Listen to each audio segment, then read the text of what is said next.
What's up, everybody? Matt Inman back once again. It's been quite a long time since I made a video, but I'm finally breaking my silence. Oh, I'm so terrible at comedy.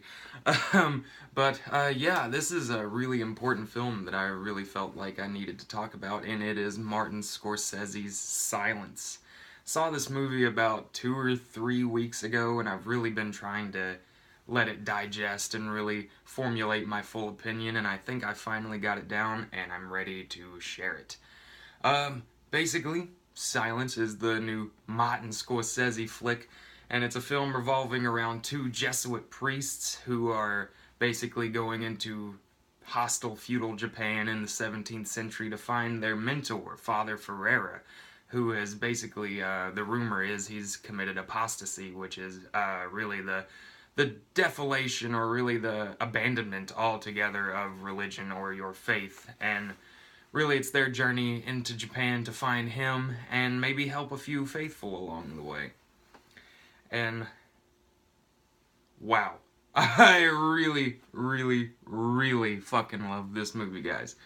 And it's kind of strange because coming from a non-religious point of view, I was really nervous to see if I would like this movie or not, because there's been kind of an influx of Christian propaganda movies like God's Not Dead or Heaven is for Real, like a lot of these really hokey, overly sentimental movies that try to push what they proclaim as the truth down your throat in a kind of really unfair and annoying way. But I'm really glad to say that this is not a propaganda movie in any way. It is an honest and primal vision of faith and how it brings both strength and weakness, and really that kind of gets into a discussion of pride versus ignorance, or really stubbornness in general.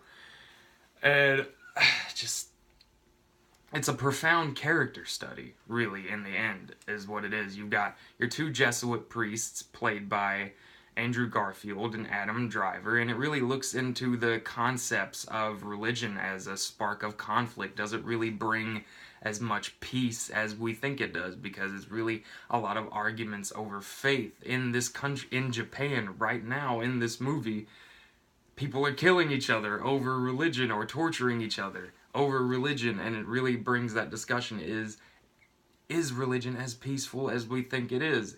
And it really brings up a lot of questions in general, or really questions about you, your authority, your faith, etc. Who and what are you following, and why? Lots and lots of conversation pieces in this movie, and really begs the characters and the viewers to look at yourself and ask, how can I do better in my life? Or where have I went astray?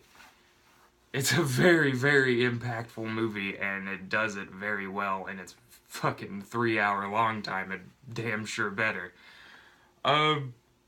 Every single performance in this movie, from Adam Driver to Andrew Garfield to Liam Neeson in the little bit that he's in this, is very nuanced and authentic. Garfield gives a harrowingly real performance of a man trapped in a place where he's definitely not welcome, but also somebody who really wants to help these people. He desperately wants to help the few faithful that are in this country, and you can see that constant struggle, that constant back and forth of what he really wants to do in this entire movie. Adam Driver is pretty great, though he's not really in the movie all that much, so it's kind of disappointing. I'm a really big fan of Adam Driver ever since I saw him in The Force Awakens, because I didn't watch Girls, sorry. I've really been a fan of everything that he's doing, and he crushes it in everything that he's in, no matter a big part or a small part. Another worthy mention of an actor is Issei Ogata. I'm sorry if I mispronounced your name.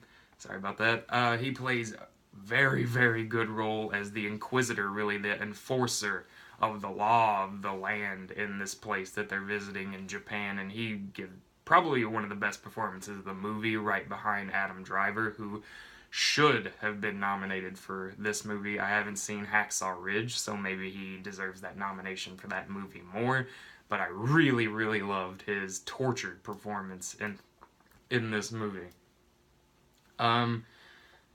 Another thing about this movie is its visuals, its visual style, and the set design. It's fucking some of the best dirty cinematography, beautiful cinematography. Don't think dirty is a negative connotation. It's not. Everything is beautiful. The cinematography and the set design and locations that they decided to shoot in really, really bring you into this untamed but beautiful world of 17th century Japan. And if anything can really get me immersed into the movie, it's the way that it looks, and if it has that specific feel, I can really get drawn into the world that way. Another thing, I guess, is that it does a really good job of not painting a very clear line of who is right and who is wrong, because you do have the two sides. You have the Buddhists in Japan, and you have the Christians that are migrating inward and trying to spread their religion. It doesn't really have a moral sense of who is good and who is evil in this, and I really, really like that, because it doesn't portray somebody as simply bad or simply good. You can kind of see a mixture of where they're right and wrong in both instances, really, and I really like that in that regard. This movie is a long journey, but it is a journey packed with raw emotion, primal violence, and real struggle of the human spirit. And the only real bad things that I can think of is that there isn't a whole lot of Adam Driver. I'm sorry, I really wanted to see more of him. He's not in it as much as I thought he was going to be. And there is a scene towards the end of the movie where they take a message from God a little too literally. And it completely took me out of that scene in that moment. And I went from completely immersed to totally unimmersed, and it was one of the most jarring moments of the entire movie. I'm not going to spoil it for you, because if you've seen the movie, or if you haven't, or if you've seen the movie, you know exactly what it is, and if you haven't, I'm not going to spoil it for you.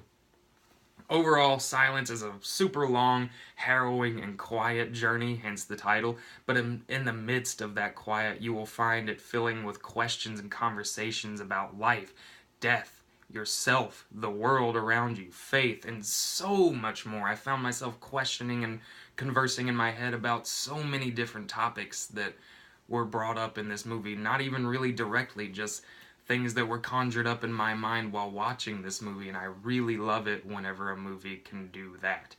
It's an absolute Oscar contender. I know it didn't get nominated for much. I think it got nominated for cinematography, and that's it. And that's an absolute fucking shame. This movie deserved a nomination for Best Picture, Best Actor for Andrew Garfield, even cinematography, just really any award you could give this movie, just nominate it. Doesn't mean it'll win. I don't think it should have won every category, but it should have at least been nominated.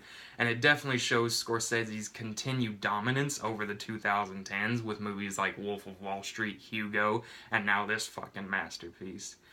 And it definitely deserves the score that I'm going to give it, which is a 9.6 out of 10. If you haven't seen this movie, go find a way to see it. It's definitely worth the near 3-hour journey. You won't regret it. I promise. It's worth it.